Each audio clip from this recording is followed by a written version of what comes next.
I'm sorry, Romeo. I'm going to have to steal your seat. We can sit together. Hello and welcome to episode 10 of the Lift Shit Get Banged podcast. If you just listened to episode 9, you would have seen us talking about the fur babies in the Carmichael household that are making an appearance in this episode. Romeo is very much giving Sophia puppy eyes. You are so cute. Bless him. And I don't know if Pudding's in shot, but Pudding is coming to say hello as well. I feel like the crazy animal whisperer right now. You've also got very stinky breath, mister. He has. That's the downside of a dog. Oh, My wife always says, like, God damn, you're cute, but you stink.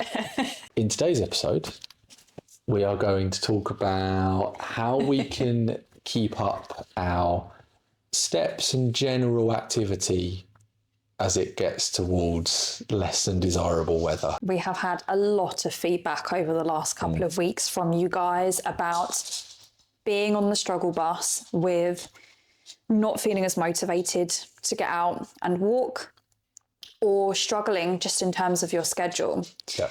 And what we're going to talk about today is the very practical side of actions that you can take and ways to adapt your routine to optimize your time. I think the first thing to highlight is the very obvious change of daylight and not having as much time to walk because of the daylight hours. Option number one, which for most of our clients is the easiest option, and it does involve a small cost. Yeah.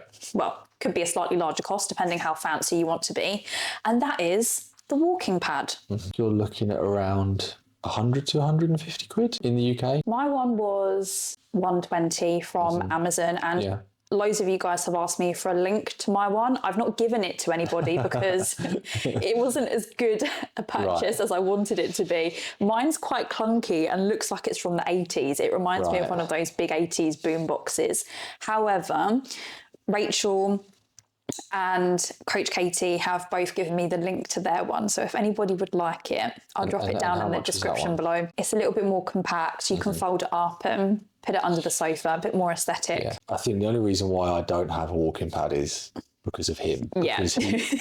Because he, as in Romeo, the Christmas jumper wearing puppy, needs walking regardless of the weather, the daylight. So he forces me to get out of the house, which I think, I mean, getting a dog is a great strategy for increasing your steps. Definitely. But it's quite an expensive way of doing it. And don't do it just for the steps, guys. You need to be getting a dog for a good reason, not just to get your steps in. Yeah. Just to throw that out there. With the walking pad, I think it just makes it the most accessible. You can do it any time of day, any conditions. Yeah. Popping a Netflix episode on, a YouTube video, and obviously everyone's circumstances are different, but instead of spending whatever portion of our evening we have to unwind on the sofa, we just put a little bit of that to doing the same thing but jumping on the walking pad.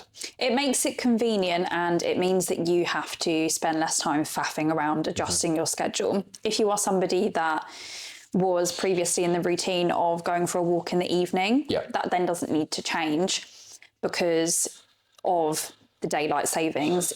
You can still keep that same routine, but instead of walking outside, you will do your walk at home. What a lot of my clients do, so we can still prioritise getting in some sunlight and some vitamin D, is they will do a quick walk in the morning or at lunchtime, depending on work schedule and what they can do. And we will do that primarily for mental health purposes, to get outside, touch some grass, get out of the house.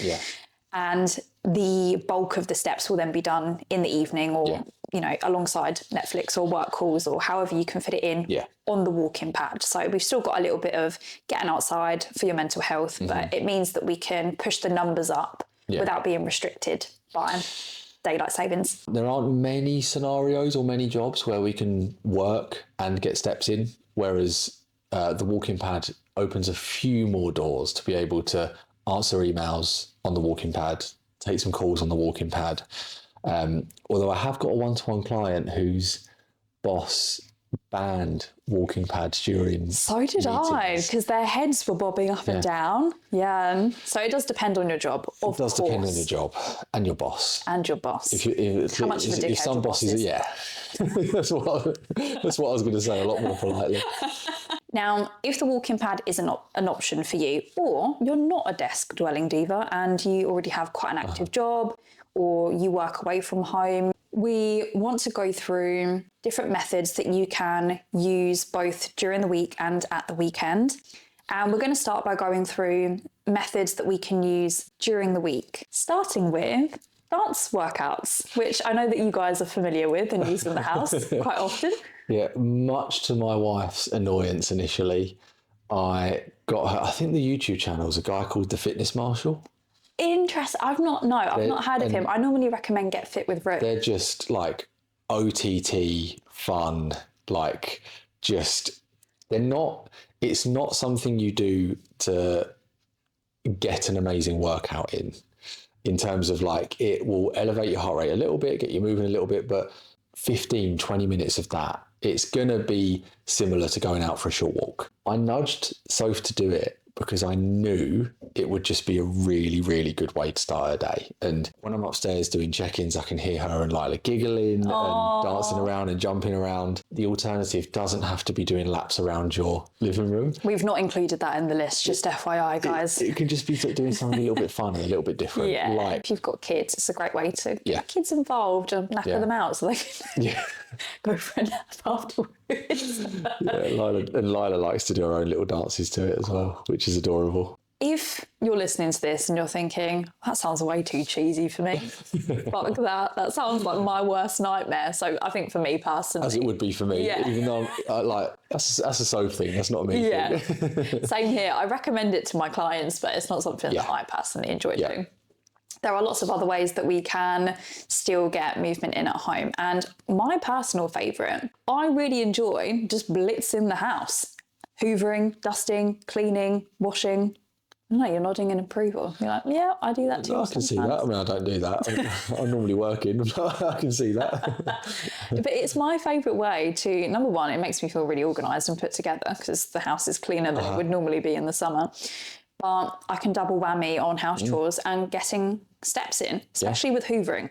If you loved going out for a big evening walk in the summer and can no longer do that, we can chunk that down into a 15-minute morning walk before work, a 15-minute lunch break walk, a quick mid-afternoon screen break. And we can still get a good hour to an hour and a half of walking outdoors in. We just chunk it up. The physical benefits is obviously being more active, moving my body. It helps me not get so stiff sitting behind a desk all day.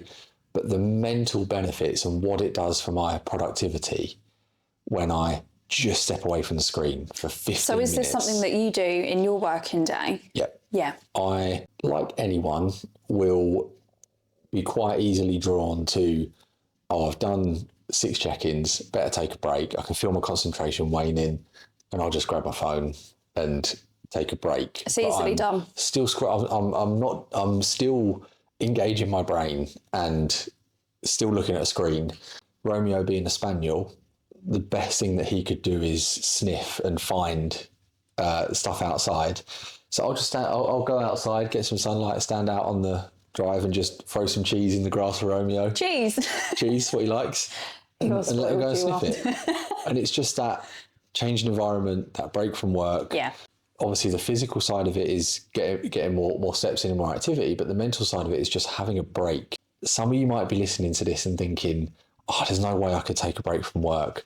I guarantee you, because I know what I'm like, and I will say the same thing of I need to work, I need to push through 10, 15 minutes of stepping away from the laptop will make up more than how productive you would have been for 4 hours solid in the afternoon. I absolutely agree. And no matter what environment you're in, whether you are working from home, whether you work in an office, you can apply this anywhere. It is always a little bit different if you have a more hands-on job. Take each snippet of information that we're giving you with a pinch of salt. Obviously, if you're a brain surgeon, you can't step outside. No, if you're mid-surgery, no, of course, that is different. But even if it is a quick 15 minutes before you go into work.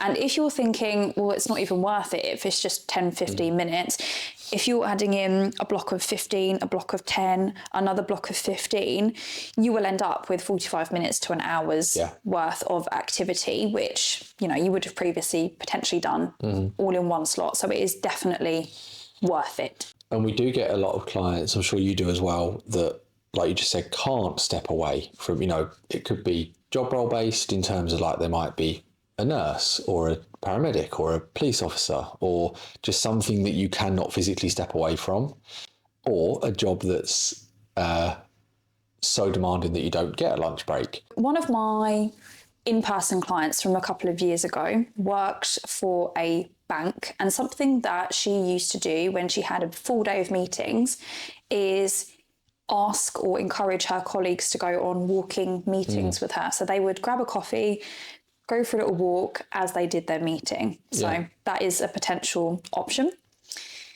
If you commute into work, reducing the amount of public transport or Get off a stop earlier. Exactly. Or taking a bus, or even if you're driving, you know, parking a little bit further away. And that gives you a 10-minute window to do some walking from your mode of transport into the office or into your workplace. It's very easy, and I totally get it, because my brain works in a similar way, to think 10 minutes, what difference is 10 minutes going to make to my immediate goal? But it's more about how that will compound across a year and a lifetime from that extra 10 minutes a day. It's not about, is this going to get me an immediate return on my investment with my current goal? If you're sitting there thinking, my calendar is so squashed, it's all well and good listening to you guys talk about, you know, popping out midday and popping out before after work, but I'm stressed enough as it is. Thinking outside the box with those bits like parking further away it will add up, and it might be feasibly all that people can do, or all that people can start with. I also want to add in there, for anyone thinking, you lucky sods, you work at home all day, you know, we've also been in that position of having busy jobs where we found it really bloody hard to get steps in during the day, you know, from different backgrounds, and we understand how challenging it can be, and it can feel a bit messy, and with a tight schedule, it might mean, jiggling things around a little bit. But as you said, it's not about aiming for perfection. It's just about doing something, getting in a little bit of something, and that'll be a step in the right direction. And I think one of the most accessible places for us to put a bit more activity is the time that we are already setting aside for a gym session. And I think the quickest and easiest win is just 10 minutes before or after a session. Before is fantastic because it's going to get us a little bit, especially this time of year. We're coming out from the cold and into the warm gym. It's just going to get everything moving. We can start to flip that switch mentally from work mode or day off mode to training. You can look at your training plan. Especially if we're newer to the gym.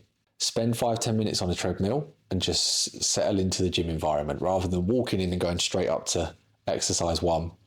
This is something that I still do. It's very staple when I go into the gym. We do it together when we train together, is get on the treadmill for normally because Rachel's late, to be fair, but or one of us is running late. We don't normally mean spend 45 minutes on the treadmill. But normally because one of us is late to the session. Yeah, it's something that we still do to get extra movement in. Rachel's going to hear that and go, 45 minutes? I'm not 45 minutes late.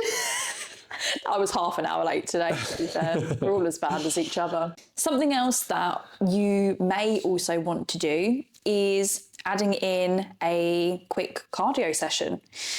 It doesn't need to be intense. If you're thinking, God, Sophia, the last thing that I want to do is cardio on top of introducing strength training into the mix.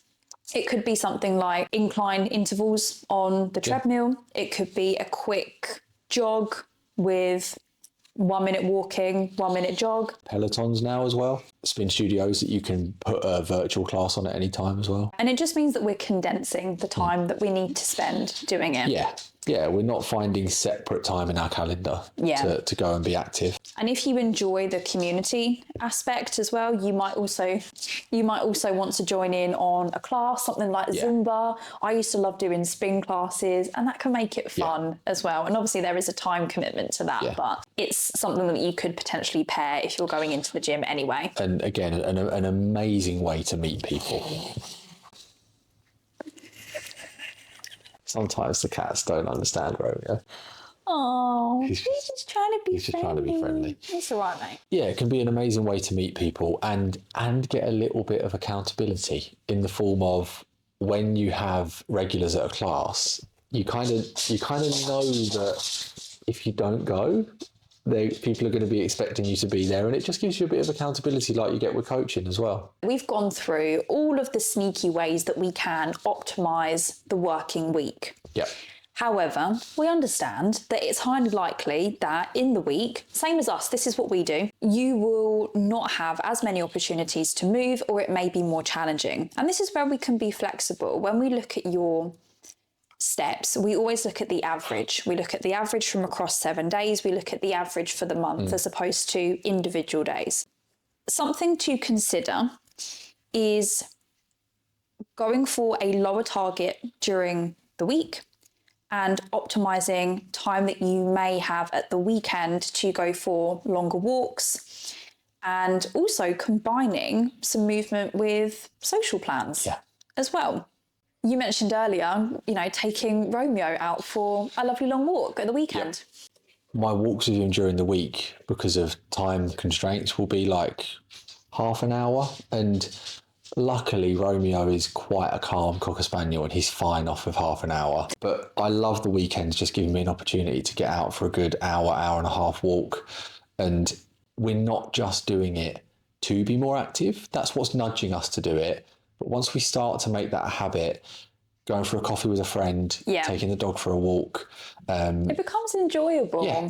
It becomes part of the routine. Something that I really enjoy doing is going to a park or a woodland or checking out a nice location. I've got personally a lot of friends that live in London, so we'll go and walk around London or go to a market, do a little bit of shopping, and combining that with walking, and it makes it fun. And I'll get back and you've done 16,000 steps because you've been wandering around all day, and that is a really enjoyable part of the routine. And especially over winter, there are Christmas markets, so you could even go to like a museum or a gallery or do your Christmas shopping, and you can make that part of your steps. It doesn't need to be I'm going out just to walk. You can make it part of what you're already doing. Like, get your friends to come along, drag them along. And I think people could hopefully pick up on how, yes, the reason why we do a lot of the stuff that we're talking about is because it moves us towards the goals that we've got. But a lot of it is the underlying kind of hidden benefit that we get from it, of the more we integrate this stuff into our lives, there is just so many benefits beyond it's going to help my fat loss goal. It's going to help me gain muscle. It's going to help me gain strength. And this is the stuff that integrates into just being a part of who we are and being a part of our life, and makes this stuff a long-term, a lifelong change rather than just a health kick that we're on. My favourite thing about making time in my schedule to go for a walk is the benefits that it's had on my mental health over the years. It is such an ingrained part of my lifestyle now. I'd be absolutely screwed without it. Going out for a walk with my friends or a walk on my own with a podcast, or any of the options that we've just spoken about, is for me personally my safe haven. And I think that just confirms exactly what you said. It isn't just about that fat loss goal. It is about creating, and we know the benefits of walking on our health in general, on our bone density, on our stability, on cardiovascular health. There's such a bigger picture that we can focus on here, and the more that we can get that ingrained into your routine, the better for your long-term health and well-being. Yeah, and these methods are vehicles to contributing to our goals, but that longer term, like identity shift of it just being a part of who we are. Absolutely. And if we can give you any advice from today, is just pick one or two. Yep. Maybe we don't have to do all of the things that we've spoken about today. We definitely don't. We'd probably have a nervous breakdown if we did. But try and see what you like, see what sticks. Yeah. Get rid of what doesn't. Yeah. And just trial and error. Yeah. It might be that you try one thing and it sucks. You hate it. You've done a YouTube workout and you're like, this is horrendous. And as long as it's not get a dog. Yeah, that's what you need to do. If you hate that, you can't quite get out of it. If you've enjoyed today's episode, give us a follow, like and subscribe, and we will join you for the next episode of The Lift Shit Get Banged podcast. Yeah.